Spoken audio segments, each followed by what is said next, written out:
ذکر خدا اور امام احمد رضا، مصنف مولانا تطہیر احمد رضوی بریلوی۔ حصہ 30۔ بسم اللہ الرحمن الرحیم۔ اللہ تعالیٰ پر ایمان کی شان۔ امام احمد رضا خان فاضل بریلوی رحمۃ اللہ علیہ اللہ تبارک تعالیٰ کی قدرت پر کتنا مضبوط اور قوی ایمان رکھتے تھے، اس کا اندازہ اس واقعے سے لگایا جائے۔ ایک مرتبہ علم نجوم کے ماہر مولوی غلام یاسین صاحب امام احمد رضا خان فاضل بریلوی رحمۃ اللہ علیہ کی بارگاہ میں حاضر ہوئے۔ علم نجوم میں ستاروں کی گردش دیکھ کر اس فن میں مہارت رکھنے والے آئندہ ہونے والی باتوں کا پتہ لگاتے ہیں۔ امام احمد رضا خان فاضل بریلوی رحمۃ اللہ علیہ اس فن میں کامل مہارت رکھتے تھے، لیکن نہ اس کو بروئے کار لاتے، نہ اس پر عمل فرماتے اور نہ ہی یقین کرتے، بلکہ ان کا عقیدہ بھروسہ اللہ تعالیٰ کی ذات پر تھا کہ اس کے چاہے بغیر کچھ نہیں ہوتا۔ مولانا غلام یاسین صاحب چونکہ اس فن سے دلچسپی رکھتے تھے، کبھی کبھی امام احمد رضا خان فاضل بریلوی رحمۃ اللہ علیہ سے اس علم کے بارے میں گفتگو بھی ہو جاتی تھی۔ وہ اس بار جو حاضر ہوئے تو امام احمد رضا خان فاضل بریلوی رحمۃ اللہ علیہ نے ان سے یہ پوچھ لیا، فرمائیے بارش کب ہوگی؟ انہوں نے ستاروں کی وجہ دیکھ کر ایک جائچہ بنایا، یعنی حساب کتاب لگا کر بتایا کہ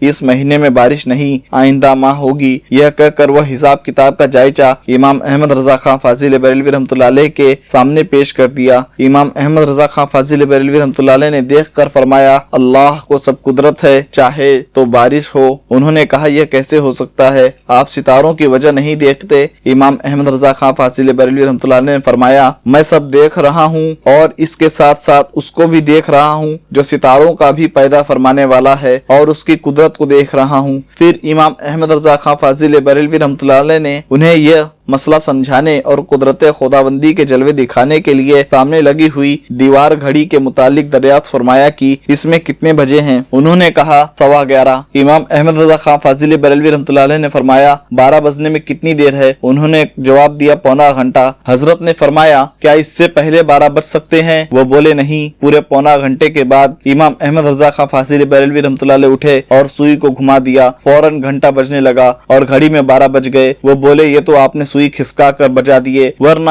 12 تو پونے گھنٹے کے بعد ہی بجیں گے۔ امام احمد رضا خان فاضل بریلوی رحمۃ اللہ علیہ نے فرمایا، اسی طرح اللہ رب العزت قادر مطلق ہے، جس ستارے کو جس وقت جہاں چاہے پہنچا دے، وہ چاہے تو ایک مہینے، ایک ہفتہ، ایک دن، کیا ابھی بارش ہونے لگے۔ اتنا فرمانا تھا کہ گھنگھور گھٹا آئی اور بارش ہونے لگی۔ گویا کہ اللہ تبارک تعالیٰ کی قدرت پر ان کے کامل ایمان کا صلہ اللہ تعالیٰ نے یوں دیا کہ فوراً بارش فرما دی۔ امام احمد رضا خان فاضل بریلوی رحمۃ اللہ علیہ کے ایمان باللہ اور توکل اللہ کا یہ واقعہ تحریر فرمانے کے بعد حضور ملک العلماء آگے تحریر فرماتے ہیں، علم نجوم پر ان کا عقیدہ بس اتنا ہی تھا کہ ستاروں کے اثرات کے قائل تھے، مگر اصل فاعل مختار اللہ رب العزت کو ہی جانتے تھے۔ ایک مرتبہ انہوں نے اپنے پوتے حضرت مولانا ابراہیم رضا خان عرف جیلانی میاں کی ولادت کا جائچہ بنایا اور فن نجوم کے اعتبار سے اس پر احکام ثبت فرمائے، جو مستقل ایک رسالے کی شکل میں ان کے دستے مبارک کا لکھا ہوا کتب خانے میں موجود ہے۔ اس کے اوپر یہ تحریر فرماتے ہیں، الغیب عند اللہ، غیب کا علم اللہ تعالیٰ کے پاس ہے۔ حیات اعلی حضرت جلد 1 صفحہ 277، یعنی علم نجوم سے حساب لگا کر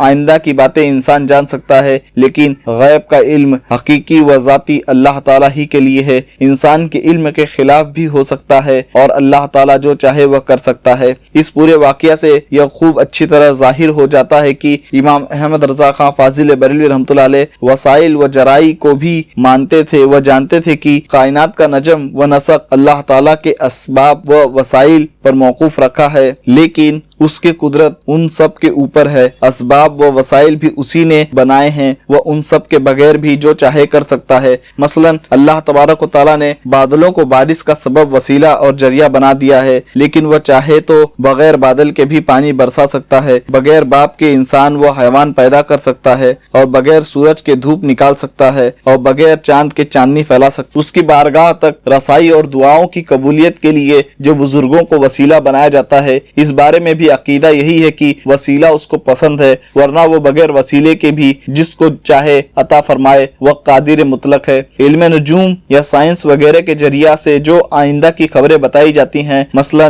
زلزلہ، بارش، آندھی، طوفان، گرمی، سردی وغیرہ کی پہلے سے اطلاعات، جو اگرچہ یہ اٹکلے اندازے اور حساب لگانا ایک دم خلاف شرع نہیں ہے، لیکن ایک مسلمان کو عقیدہ رکھنا ضروری ہے کہ ہوتا وہی ہے جو اللہ تعالیٰ چاہتا جاتا ہے اور یہ سب حساب اندازے اور اٹکلیں غلط ہو سکتی ہیں، اور ایسا اکثر ہوتا بھی ہے۔ موسمیات کے ماہرین کہتے ہیں کچھ اور ہوتا کچھ ہے۔ عام طور سے ان کی پیشین گوئیاں غلط ہو جاتی ہے۔ یہاں یہ بھی جان لینا چاہیے کہ ان حسابات و آلات کے ذریعے آئندہ کی باتیں جاننے اور بتانے کو غیب کا علم نہیں کہہ سکتے۔ غیب کا علم وہ ہے جس پر کوئی دلیل نہ ہو، وہ کسی حساب اندازے یا آلے کے ذریعہ نہ جانا جائے۔ اسی لیے امام احمد رضا خان فاضل بریلوی رحمۃ اللہ علیہ نے فرمایا کہ غیب کا علم صرف اللہ تعالیٰ ہی کے پاس ہے۔ ہاں یہ الگ بات ہے کہ وہ جس کو جتنا چاہے غیب کا علم عطا فرما دے، اور اس نے اپنے محبوب رسول اکرم صلی اللہ تعالیٰ علیہ وسلم کو کائنات کے ذرے ذرے کا تفصیلی علم عطا فرمایا ہے۔ جو کچھ ہوگا یا ہوا اس میں کچھ بھی آپ سے چھپا ہوا نہیں ہے۔ اللہ تعالیٰ کی رحمتیں اور بے شمار درود و سلام ہو ان پر اور ان کے آل و اصحاب پر۔ مصنف نے اس کے ثبوت میں اپنی کتاب حدیثوں کی روشنی میں تقریباً 50 حدیثیں نقل کر دی ہیں۔ امام احمد رضا خان فاضل بریلوی رحمۃ اللہ علیہ کیسے اللہ والے تھے اور ان کے ایمان باللہ کی کیا شان ہے اور اللہ تعالیٰ کی ذات پر ان کا کیسا عقیدہ تھا، اس بارے میں مزید معلومات کے لیے ان کی لکھی ہوئی ایک کتاب جس کا نام طلج الصدر ایمان بالقدری، تقدیر پر ایمان سے سینے کی ٹھنڈک کا مطالعہ کرنا چاہیے۔ تقدیر کے مسئلے پر لکھی ہوئی اس پوری کتاب میں جدھر دیکھیے بس اللہ ہی اللہ ہے۔ اللہ تعالیٰ سے دعا ہے میرے بولنے میں جو کچھ لغزشیں اور خطائیں ہوئیں اسے معاف فرمائے۔ ہم تمام امت مسلمہ اور مسلمین کو سننے سے زیادہ اس پر عمل کرنے کی توفیق عطا فرمائے اور دین حق پر عمل کرنے کی توفیق عطا فرمائے، آمین۔